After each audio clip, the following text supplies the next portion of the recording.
আসসালামু আলাইকুম, কেমন আছো সবাই? তোমাদের সাজেশন সিরিজের ধারাবাহিকতায় আজকে আইসিটি ষষ্ঠ অধ্যায় বা সর্বশেষ অধ্যায় নিয়ে তোমাদের সামনে আমরা হাজির হয়েছি। আজকে দেখে নিব ষষ্ঠ অধ্যায় থেকে কোন কোন টপিকগুলো পড়লে আমাদের পরীক্ষার মধ্যে 100% কমন পড়বে এবং যেই টপিকগুলো থেকে আমরা সিকিউ এবং এমসিকিউ সবগুলো কভার করতে পারি। চলো দেখে নেই আমরা কোন কোন টপিকগুলো আমরা এই অধ্যায় থেকে পড়বো। তো যেহেতু 3-4 বছর এই অধ্যায় থেকে কোয়েশ্চেন আসে নাই, তো এই অধ্যায়ের যে প্রিভিয়াস ইয়ারের কোয়েশ্চেনগুলো পড়ে তোমরা একটা আইডিয়া পেয়ে যাবা। এটা একটু কঠিন, এই জন্য আমরা নতুন কিছু টপিক দিয়ে এবং এই বছর যেই টপিকগুলো থেকে কোয়েশ্চেন আসতে পারে ওই টপিকগুলো সুন্দর করে এক্সপ্লেন করে করে এক্সাম্পল দিয়ে তোমাদের জন্য আমরা এই স্লাইডটি তৈরি করছি। তো প্রথমেই আমরা একটু প্রিভিয়াস ইয়ারের কোয়েশ্চেনগুলো যদি একটু অ্যানালাইসিস করি, আমরা দেখবো আগে কোন কোন জায়গা থেকে কোয়েশ্চেনগুলো আসছে, তার ধারাবাহিকতায় আমরা নতুন কিছু জিনিস এই বছরের জন্য একটু পড়বো। তো আমরা প্রথমেই দেখবো আমাদের এখান থেকে কোয়েশ্চেন কোথায় থেকে আসে, যেমন ডেটাবেস ম্যানেজমেন্ট সিস্টেম বা ডিবিএমএস। এখান থেকে কোয়েশ্চেন আছে যে ডেটাবেসের সুবিধা বা একটা ডেটাবেস কিভাবে তৈরি করতে হয়। একটা ডেটাবেস ম্যানেজমেন্ট সিস্টেম না আসলে কি, যে যখন একটা প্রতিষ্ঠান, ওই প্রতিষ্ঠানে যে এমপ্লয়ার আছে ওই এমপ্লয়ারের সকল তথ্য সুন্দরভাবে সিরিয়ালি কোনো একটা টেবিল আকারে সাজায় রাখা। সাজায়া আমরা যদি কি একসাথে সমাহার করে কোনো জায়গায় রাখি, তখন আমরা তাকে বলতেছি কি ডেটাবেস। তখন এই ডেটাবেস যদি আমরা তৈরি করি, তাইলে আমাদের ডেটা নিরাপত্তা অনেক বেশি বেড়ে যায়। সাপোজ আগে কি করতো, মানুষ খাতার মধ্যে লিখে লিখে রাখতো। লেজার মেনটেন করলে হয় কি, হঠাৎ করে আগুন লেগে তোমার অফিসটা পুড়ে গেল, লেজারটা পুড়ে গেল, সকল এমপ্লয়ের যে তথ্যগুলো আছে এগুলো হারায় যাবে।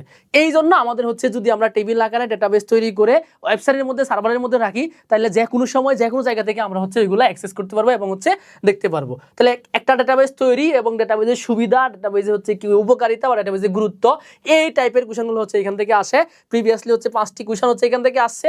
একটা আসছে গতে এবং একটা 4টা আসছে ঘতে, মানে 3 নম্বরের জন্য আসছে একটা এবং 4 নম্বরের জন্য আসছে কি 4টা। তাহলে এই কোয়েশ্চনগুলো আমরা কোথা থেকে পড়বো? এই কোয়েশ্চনগুলো আমরা মাদ্রাসা বোর্ড 2016 এবং কি 17, দিনাজপুর বোর্ড 17, ঢাকা বোর্ড 2017। এখানে আমরা 24, 23, 25 এই কোয়েশ্চনগুলো পাবো না, কারণ তখন শর্ট সিলেবাস ছিল, এই 6 নম্বর অধ্যায় ছিল না।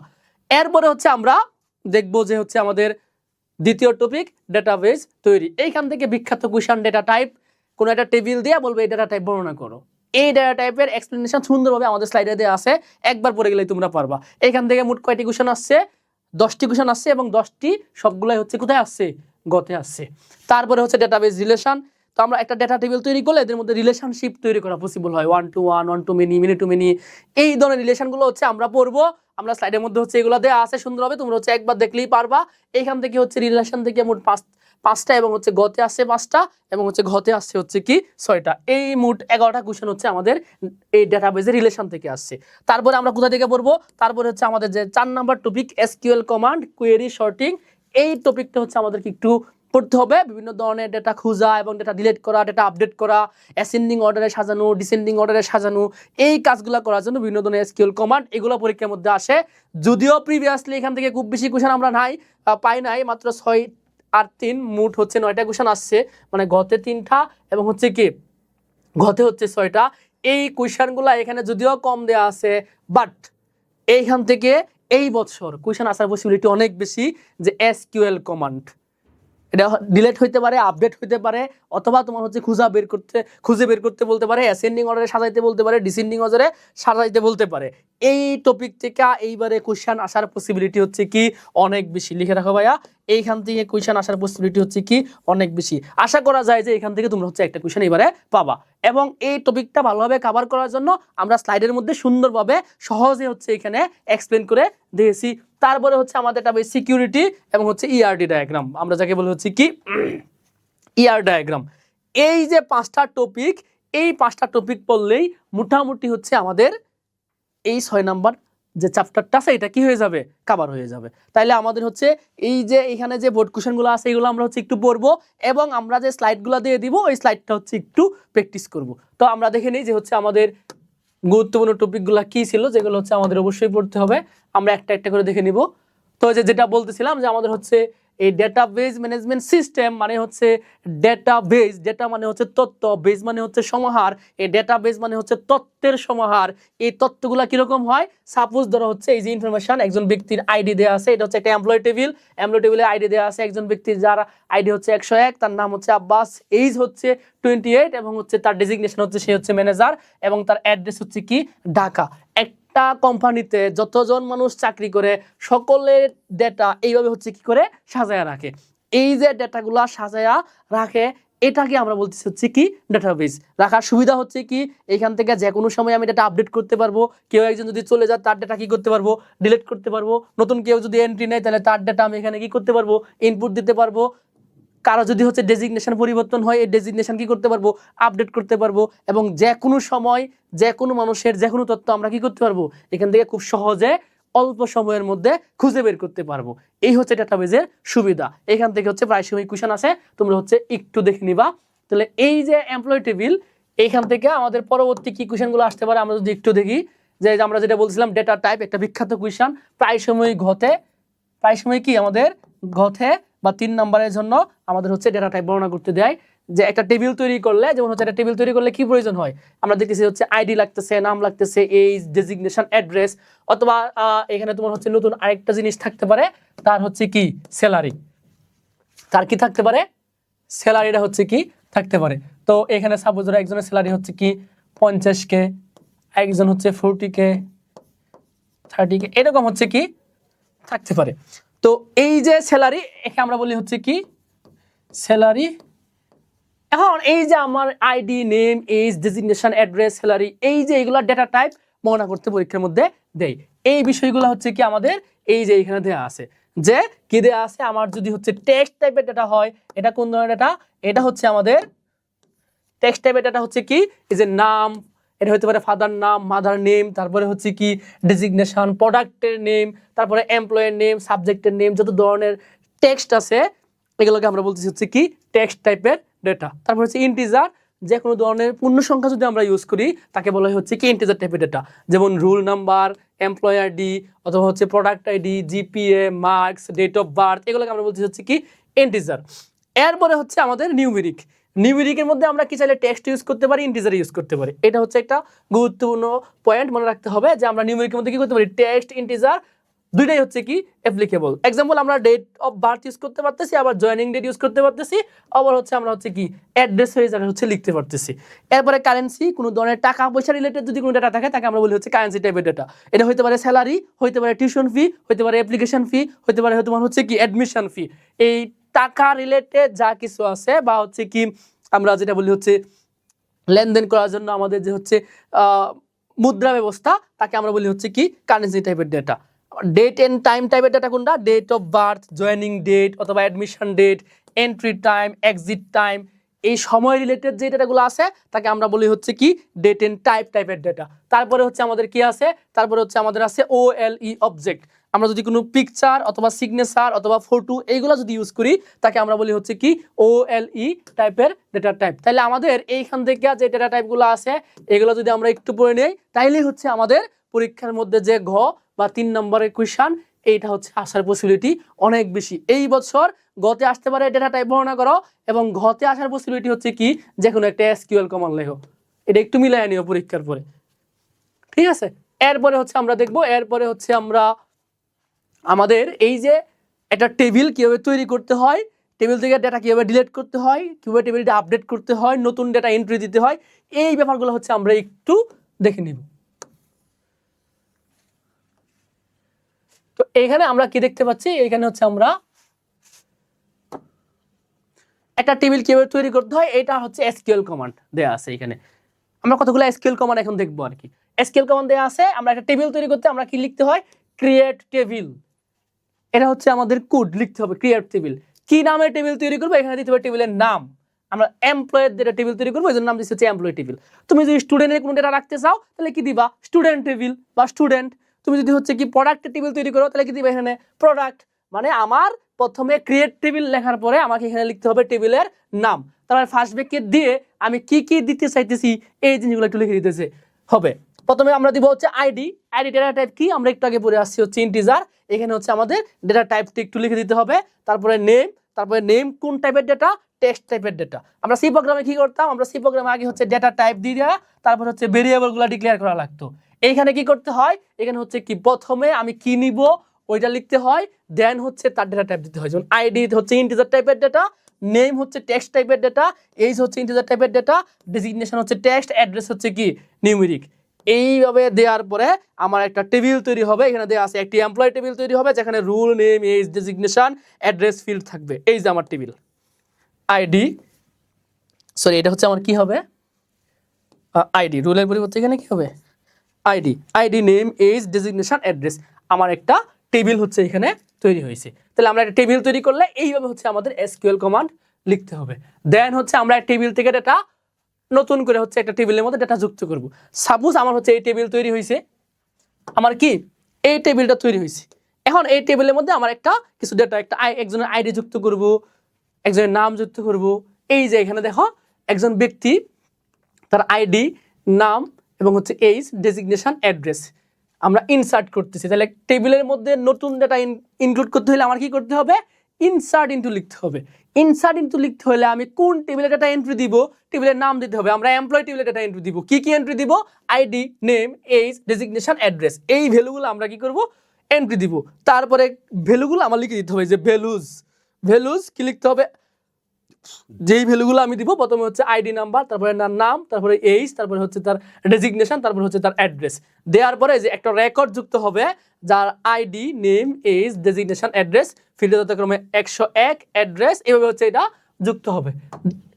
আমরা হচ্ছে এই বিষয়টা হচ্ছে এই যে পরবর্তী স্লাইডে হচ্ছে এখানে দেয়া আছে আমাদের হচ্ছে ওই যে আমরা যেই কোড লিখছিলাম এই কোড অনুযায়ী আইডি নাম্বার হচ্ছে 101, তার নাম হচ্ছে আব্বাস, এইজ হচ্ছে 28, তার ডেজিগনেশন হচ্ছে ম্যানেজার এবং তার বাসা হচ্ছে কোথায়, ঢাকা। তাহলে আমরা দেখে নিলাম আমরা যে একটা কিভাবে টেবিল তৈরি করতে হয় এবং ওই টেবিলের মধ্যে কিভাবে ডেটাগুলা ইনসার্ট করতে হয়। এখন এই যে ডেটা ইনসার্ট করছি অনেক সময় কি হয়ে যায়, আমাদের ভুল হয়ে যায়, তখন আপডেট করতে হয়। সাপোজ তার ডেজিগনেশন হচ্ছে কি ম্যানেজার, এখানে লিখে ফেলছি যে এক্সিকিউটিভ ম্যানেজার, এক্সিকিউটিভ পার্টটুকু বাদ দিতে হবে। অথবা তার কি হয়েছে, তার প্রমোশন হয়েছে, সে হচ্ছে প্রথমে ছিল হচ্ছে অ্যাকাউন্টেন্ট, এই অ্যাকাউন্টেন্ট থেকে হচ্ছে সে তার পারফরমেন্স দিয়ে এখন হচ্ছে কি সে ম্যানেজার হয়েছে, অথবা সে হচ্ছে এইচআরে গেছে। তখন আমার এই তার আগের যে ডেজিগনেশন ছিল এটা বাদ দিয়ে আমাকে কি করতে হবে, আপডেট করতে হবে। অথবা সে অন্য কোম্পানিতে চাকরি পাইছে, সে হচ্ছে এখন চলে গেছে, তখন তার তথ্য আমার এখান থেকে কি করতে হবে, ডিলিট করতে হবে। তখন আমার ডিলিট কমান্ড লিখতে হবে। তাহলে তথ্য আপডেট, ডিলিট অথবা হচ্ছে কি পরিবর্তন করার জন্য বিভিন্ন ধরনের এসকিউএল কমান্ড হচ্ছে আমাদের শিখতে হবে। এই জিনিসগুলো হচ্ছে আমরা এখানে একটু দেখে নিব। তো এখানে দেখতেছি দুটি কলামের মাঝে নতুন কলাম যুক্ত করুন। তো এইখানে আমরা হচ্ছে নতুন একটা কলাম যুক্ত করব কিভাবে, আমরা বলতেছি যে অল্টার টেবিল এমপ্লয় এড, কি অ্যাড করব, ডিওভি মানে ডেট অফ বার্থ। আমরা যে আগে টেবিলটা তৈরি করছিলাম এখানে কোনো ডেট অফ বার্থ ছিল না, এই জন্য আমাদের নতুন একটা ফিল্ড যুক্ত করতে হবে যার নাম দিছি হচ্ছে কি ডেট অফ বার্থ। কোথায় যুক্ত করতে হবে, ডেট আফটার এইজ।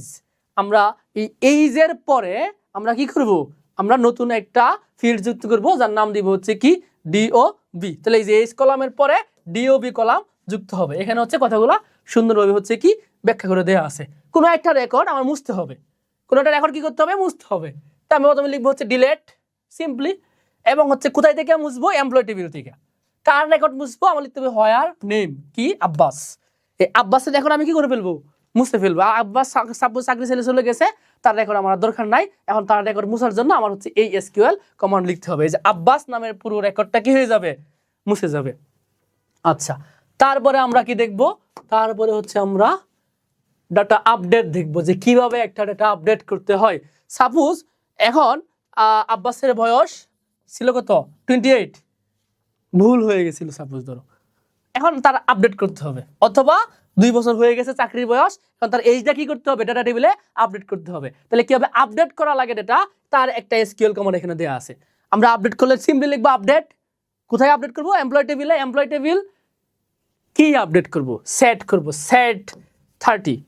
এরপর হচ্ছে কার জন্য সেট করতে সেটা দিব, যে হোয়ার নেম আব্বাস। দেন হচ্ছে আগে কত ছিল 28, ওই 28 এর পরিবর্তে অথবা 25 যেটাই থাক সমস্যা নাই। আগে সাপোজ 25 ছিল, 25 এর পরিবর্তে এখন হচ্ছে কি হয়ে যাবে 30 সেট করে দিব। এই যে আব্বাস নামের রেকর্ড এইজ 25 এর পরিবর্তে কত হয়ে যাবে, এখন 30 হয়ে যাবে। আগে 25 ছিল, এখন কত হয়ে গেছে 30 হয়ে যাবে, কোনো সমস্যা না। এরপরে হচ্ছে এটা কোনো রেকর্ডের সকল তথ্য প্রদর্শন। একটা টেবিল আছে, এই টেবিল থেকে কোনো একজন ব্যক্তির তথ্য তোমার মনে করো দেখতে মন চাইতেছে। সাপোজ একটা কোম্পানির মধ্যে অনেকজন চাকরি করে, 1000 মানুষ চাকরি করতেছে। এখন কোনো একজন স্পেসিফিক ব্যক্তির তথ্য তোমার হচ্ছে জানার প্রয়োজন, যে কোনো প্রয়োজনে। তখন তাকে তুমি কিভাবে খুঁজে বের করতে হবে বা তথ্যগুলো কিভাবে দেখতে হবে তার জন্য একটা এসকিউএল কমান্ড তোমাকে লিখতে হতে পারে। তো তুমি যে এক কোম্পানির যে হচ্ছে ডেস্কে বসে তাকে বলবা যে হচ্ছে আমার আব্বাস, ওই আব্বাসের তথ্যগুলো দরকার, যে তার বাসা কোথায়, তার মোবাইল নাম্বার কি, তার এনআইডি নাম্বার কি, তার আইডি নাম্বার কি, তার ডেজিগনেশন কি, তার স্যালারি কত, এই তথ্যগুলো তুমি হচ্ছে কি যে কোনো কারণে জানতে চাইতেছো। তাহলে আমি কিভাবে তার তথ্যগুলো খুঁজে পাবো? এই তথ্য খোঁজার জন্য আমার কি প্রয়োজন পড়ে? সিলেক্ট কমান্ড প্রয়োজন করে। এই সিলেক্ট কমান্ডের এখানে আমি একটা কি চিহ্ন দিছি, যে এখানে আমি স্টার চিহ্ন দেওয়া আছে। এই স্টার চিহ্ন দেওয়া আছে মানে হচ্ছে কি এই টেবিলের মধ্যে থেকে আমি যার রেকর্ড খুঁজে বের করব তার সকল তথ্য আমাকে হচ্ছে কি সে দেখাবে। স্টার চিহ্ন মানে পুরো রেকর্ড সিলেক্ট করা। আর যদি কোনো ইন্ডিভিজুয়াল তথ্য প্রয়োজন পড়ে তখন আমার এটা লিখে দিতে হয়, হয় নাম অথবা অ্যাড্রেস অথবা আইডি, তখন যেটা দরকার ওইটা আমি এখানে কি করব? লিখে দিব। আমার এখন রেকর্ডের সকল তথ্য প্রদর্শন করতে হবে। এই যে আমার কি করতে হবে? সকল তথ্য প্রদর্শন করতে হবে। তাইলে আমরা এখানে লিখবো সিলেক্ট স্টার, পুরো তথ্য আমাকে দেখাবে। কোথায় থেকে? From employee table. কার তথ্য দেখাবে? Where name Abbas. এই আব্বাসের সকল তথ্য হচ্ছে কি করবে? আমাকে এই কোড লিখলে আমাকে খুঁজে এনে সে কি করবে? দেখাবে। এই হচ্ছে আমার খুঁজে এনে কোনো তথ্য দেখার এসকিউএল কমান্ড। দেন হচ্ছে আমরা কি করব? একটা ডেটা আপডেট যদি করতে চাই, এটা হচ্ছে বিকল্প পদ্ধতি। আমরা চাইলে এই যে এইভাবে কি করতে পারি, এইভাবেও আমরা কি করতে পারি? কোনো তথ্য আপডেট করতে পারি আমরা যদি চাই। আমরা যদি চাই তাহলে হচ্ছে আগের রুলস ইউজ না করে এই যে এখানে যে আপডেটের যে পদ্ধতি দেওয়া ছিল এইটা ইউজ না করে আমরা চাইলে কি করতে পারবো? এই পদ্ধতিতে কি করতে পারবো? এই যে এটা সহজভাবে করতে পারবো, যে কি আপডেট এমপ্লয়ের টেবিলের ডেটা আপডেট করতে চাইতেছি, কি সেট 30, কোথায় 30 সেট করব? হোয়ার নেম আব্বাসের নেমের জায়গায় আমি কি করব? 30 সেট করে দেবো। এটা হচ্ছে সহজ এবং হচ্ছে কি শর্ট। এরপরে নির্দিষ্ট রেঞ্জের ডেটা সমূহ প্রদর্শন করা। আমার একটা টেবিল আছে, টেবিলের মধ্যে বিভিন্ন অঞ্চলে মানুষ আছে অথবা বিভিন্ন এইজের মানুষ আছে। এখন আমি চাইতেছি কোনো একটা কারণে আমার 28 থেকে 35 এই এইজের ভিতরে যে লোকগুলো আছে তাদের তথ্য হচ্ছে আমার জানা প্রয়োজন। তাইলে আমার কি করতে হবে? এই 28 থেকে 35 এইজের যে এমপ্লয়ারগুলো আছে তাদের তথ্য দেখতে হলে এসকিউএল কমান্ড কি হবে? এটা হচ্ছে আমাকে দিতে হবে যে সিলেক্ট এমপ্লয়, আমি সকল তথ্য দেখতে চাইতেছি, হোয়ার এজ বিটুইন, কি লিখতে হবে? Between 25 and 35। এই 25 থেকে 35-এর মধ্যে এই এইজের ভিতরে যেই লোকগুলা আমার কোম্পানিতে চাকরি করে তাদের সকল তথ্য হচ্ছে কি একটা আলাদা টেবিলের মধ্যে হচ্ছে চলে আসবে। তখন আমি এই এইজের লোকগুলাকে হচ্ছে কি দেখতে পারবো। অথবা আমরা চাইলে এখান থেকে সিলেক্ট করে যেখানে একটা টেবিল থেকে আমরা কি করতে পারি, যে যাদের স্যালারি 50,000 থেকে 80,000 তাদের তথ্যগুলো একটু দেখতে মন চাইতেছে, বা কোন লোকগুলা এই 50 থেকে 80,000 টাকা স্যালারি পায় এদেরকে আমি একটু দেখবো। তখন আমি কি লিখবো? Select star from employ where salary. এখানে কি দিব আমরা? Salary between 50 and 80। বাস। তাহলে আমরা কি করতে পারবো? আমরা এই 50 থেকে 80,000 টাকার ভিতরে কারা কারা আছে তাদের ডেটাগুলা আলাদা একটা টেবিলের মধ্যে হচ্ছে কি শো করতে পারবো। তাহলে নির্দিষ্ট রেঞ্জে ডেটা সমূহ প্রদর্শন করার জন্য আমরা এইভাবে হচ্ছে কি করব? এসকিউএল কমান্ড লিখবো। দেন হচ্ছে আমরা কোনো একটা ডেটা টেবিলের মধ্যে ডেটা টেবিল তৈরি করার পরে কি হয়? বিভিন্নভাবে আমরা ডেটা ইনপুট দিই। একজনে আজকে হচ্ছে চাকরি হয়েছে, তার স্যালারি ধর হচ্ছে 80,000 টাকা। কয়েকদিন আগে আরেকজনের চাকরি হয়েছিল, তার চাকরি হচ্ছে 1 লক্ষ টাকা। আবার আরেকজনের আজকে 2 দিন পরে চাকরি হয়েছে, তার বেতন হচ্ছে মনে করো 30K টাকা। আবার হচ্ছে মনে করো যে এমডি, তার বেতন হচ্ছে সাপোজ ধরো 3.5 লাখ, মানে হচ্ছে 3,50,000 টাকা। এখন এই যে এই ডেটাগুলোকে আমরা যদি চাই যে অ্যাসেন্ডিং অথবা ডিসেন্ডিং অর্ডারে সাজায় রাখবো, তাহলে কিভাবে এসকিউএল কমান্ডের সাহায্যে এই ডেটাগুলা সাজায় রাখতে পারি? এই ধরনের কুশন পরীক্ষার মধ্যে হচ্ছে কি করতে পারে? আসতে পারে। তাইলে হচ্ছে আমরা একটু দেখে নিব যে আমরা কিভাবে ডেটাগুলো অ্যাসেন্ডিং অথবা ডিসেন্ডিং অর্ডারে কি করতে পারি? সাজাইতে পারি। তো আমরা এখানে দেখতে পাচ্ছি যে হচ্ছে কি এখানে কি করব? সিলেক্ট কমান্ড দিব। তো ফ্রম এমপ্লয় টেবিল থেকে আমি ডেটাগুলোকে সাজাবো। কিভাবে সাজাবো? অর্ডার বাই নেম এএসসি মানে হচ্ছে কি অ্যাসেন্ডিং অর্ডার মানে হচ্ছে কি ছোট থেকে বড়। এখানে হচ্ছে আলফাবেটিক অর্ডার যাবে। কি যাবে? অর্ডার বাই নেম কি হয়? ABC দিয়ে নাম হয় না? আমাদের মোবাইলের মধ্যে আমরা কি দেখি? আমাদের তুমি আজকে একটা মোবাইল নাম সেভ করো, নাম লিখলে হচ্ছে যে আমি যে নামটা ইউজ করতেছি আব্বাস, তুমি এটা সেভ করো, দেখো প্রথম দিকে চলে আসবে। কারণ হচ্ছে কি প্রথমে কি দেওয়া শুরু হয়েছে, এ দিয়ে শুরু হয়েছে, এটাকে বলা হয় আলফাবেটিক অর্ডার। আমার হচ্ছে কি নিচ থেকে আস্তে আস্তে উপরের দিকে যা, প্রথমে এ থাকবে, তারপরে বি থাকবে, তারপরে সি থাকবে, এই জন্য দিছি অর্ডার বাই নেম ASC, মানে হচ্ছে কি অ্যাসেন্ডিং। আমি যদি কোনো সংখ্যা দিতাম বা অর্ডার বাই এইজ ASC, তাহলে হচ্ছে কি হইতো, যার বয়স 1 সে তো সবার আগে থাকতো, 2 3 4 এভাবে সিরিয়ালি হচ্ছে কি শুরু থেকে বড়তে যাইতো। তাইলে আমরা কি করবো, যে নেম ফিল্ডের এটা সমূহকে আলফাবেট অর্ডারে সাজানোর জন্য আমরা কি করব, এই SQL কমান্ডটা হচ্ছে কি শিখবো। দেন হচ্ছে আমাদের কি আছে, ডিসেন্ডিং অর্ডারে হচ্ছে কি সাজানো, অ্যাসেন্ডিং বা ডিসেন্ডিং অর্ডারে হচ্ছে কি সাজানো। তাহলে আমরা হচ্ছে কি এইখান থেকে আমরা চাইলে কি করবো, ডিসেন্ডিং অর্ডারে সাজাতে পারি। দেখো এখানে কি দেওয়া আছে, select table from employ table থেকে এগুলো আমি সাজাবো। কিভাবে সাজাবো, অর্ডার বাই নেম DESC, মানে ডিসেন্ডিং অর্ডার। তার নামগুলো এখন কি হবে, এইজ ফিল্ডের ডেটা সমূহকে বড় থেকে ছোট উল্টা আসবে। প্রথমে জেড দিয়া যার নাম তারটা আসবে, তারপরে হচ্ছে কি ওয়াই দিয়া যার নাম, তারপরে এক্স, এভাবে হচ্ছে কি আসবে। এটা হচ্ছে আমার ডিসেন্ডিং অর্ডার। আমি যদি স্যালারি ডিসেন্ডিং অর্ডারে সাজাই, তাহলে যার স্যালারি সবচেয়ে বেশি, সাপোজ ধরো একজন স্যালারি হচ্ছে 38 লাখ, তারটা আসলো, তারপরে হচ্ছে 20। নর্মাল হচ্ছে যে 38 লাখ হচ্ছে খুবই রেয়ার, যারা হচ্ছে MD পর্যায়ে থাকে বিভিন্ন ব্যাংকে, তারা হচ্ছে এইরকম স্যালারি হচ্ছে পাই 20 লাখ 10 লাখ 15 লাখ। তাহলে এই যে এভাবে আসবে, তারপরে হচ্ছে এভাবে আস্তে আস্তে আমার হচ্ছে কি 1 লাখ, তারপরে হচ্ছে 80,000, 60,000, 50, এই হচ্ছে আমার ডিসেন্ডিং অর্ডার। বড় থেকে আস্তে আস্তে কি হইতেছে, ছোট হইতেছে। তাহলে আমরা চাইলে বড় থেকে ডাটাগুলো কিভাবে সাজাইতে পারি, এই SQL কমান্ডের সাহায্যে আমরা কি করতে পারবো, এই ধরনের কোশ্চেনগুলা আনসার করতে পারবো। তাহলে আমরা এই এতক্ষণ তোমাদের প্রিভিয়াস এর যে কোশ্চেনগুলো আসছে, এই কোশ্চেনগুলো থেকে এই বোর্ড কোশ্চেনগুলো একটু প্র্যাকটিস করবা। এবং আমরা ইতিমধ্যে আমরা যে হচ্ছে কি আমরা এতক্ষণ যে হচ্ছে বিভিন্ন ধরনের SQL কমান্ডগুলো দেখছি, এগুলো যদি হচ্ছে আমরা একটু পড়ি ভাইয়া, তাহলে হচ্ছে কি আশা করা যায় যে হচ্ছে তোমরা পরীক্ষা অনেক বেশি ভালো করতে পারবা। এবং তোমাদের জন্য অনেক বেশি শুভকামনা। এবং আমাদের এই যে গুরুত্বপূর্ণ স্লাইডগুলা এবং হচ্ছে PDF ফাইলগুলো যদি পেতে চাও, তাহলে আজকের ক্লাসটি হচ্ছে শেয়ার দিয়ে স্ক্রিনশট দিয়ে হচ্ছে আমাদের ইনবক্সে দেওয়ার সাথে সাথে তোমাদের জন্য প্রিভিয়াস এর কোশ্চেন অ্যানালাইসিস করে, এবং বিশেষ করে এই অধ্যায়ের জন্য যে স্পেশাল কতগুলো টাইপের যে হচ্ছে আমরা এখানে SQL কমান্ড লিখছি, যেখান থেকে পরীক্ষার মধ্যে 4 নম্বরের জন্য এবার আসার পসিবিলিটি অনেক বেশি। এই কোশ্চেনের PDFটা পাওয়ার জন্য অবশ্যই আমাদের যে ফেসবুক পেজ, আমাদের ইউটিউব চ্যানেল, এগুলোতে হচ্ছে যুক্ত হয়ে যাবা এবং নিয়মিত আমাদের সাথে থাকবা। অনেক বেশি তোমাদের জন্য শুভকামনা, সকলের প্রতি অনেক বেশি দোয়া রইল। আসসালামু আলাইকুম।